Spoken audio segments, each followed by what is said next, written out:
Hello সবাইকে, কেমন আছেন সবাই? সবাইকে আমার তরফ থেকে গুড মর্নিং। আমি স্নান-টান করে রেডি হয়ে এবার চলে যাবো রান্নাঘরে। আর আমি করবো আজকে সোয়াবিন।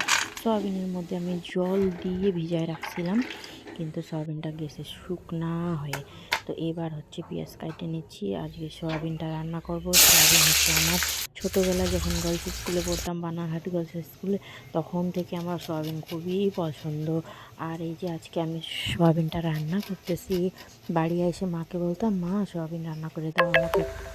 আর এখন হচ্ছে আমি নিজে রান্না করতেছি, কারণ এখন আমি রান্নাটা করতে পারি। আর এখন হচ্ছে নিজের জন্য নিজের পছন্দের রান্না তো সবসময় হয় না। তো আজকে যেহেতু হচ্ছে, তো সুন্দর করে রান্না করার চেষ্টা করি। তো এবার হচ্ছে সয়াবিনগুলো আমি চিপড়ায় চিপড়ায় উঠায় নিচ্ছি। আর মশলা কষানো হয়ে গেছে, সয়াবিনটা দেওয়ার টাইম আইসে গেছে। তো এবার এই 2 প্যাকেট করে সয়াবিন নিচ্ছি আমি, হচ্ছে প্যাকেট যেটা হচ্ছে গন্ধ করে না।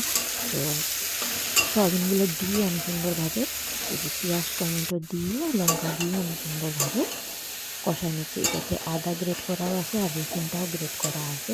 তো সবগুলো দিয়ে আমি সুন্দরভাবে কষায় নিচ্ছি। আর এই যে আলু হচ্ছে আমি বয়েল করে নিয়েছিলাম, তো আলুটাকে ভাঙিয়ে নিচ্ছি যাতে গ্রেভিটা মোটা হয়।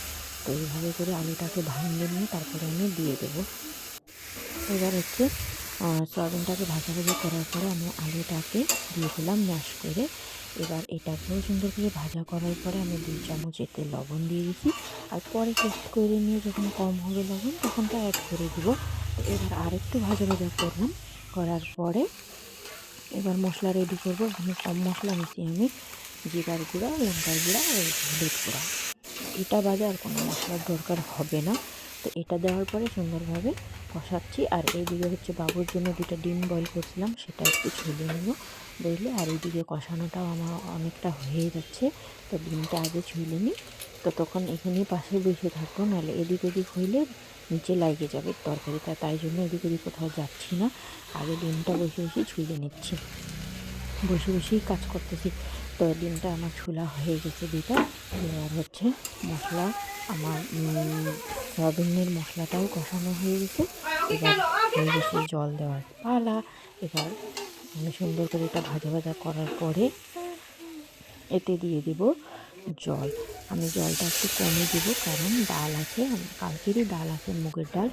তো এই জন্য হচ্ছে তরকারিতে আমি কম জল দিলাম, কারণ এটা গ্রেভি গ্রেভি রান্না করব। তো এই যে এতটুকু জল দিছি, দেওয়ার পরে আমি এটাকে জাল হইতে দিলাম। তো টাটা, কেমন লাগছে আপনাদের?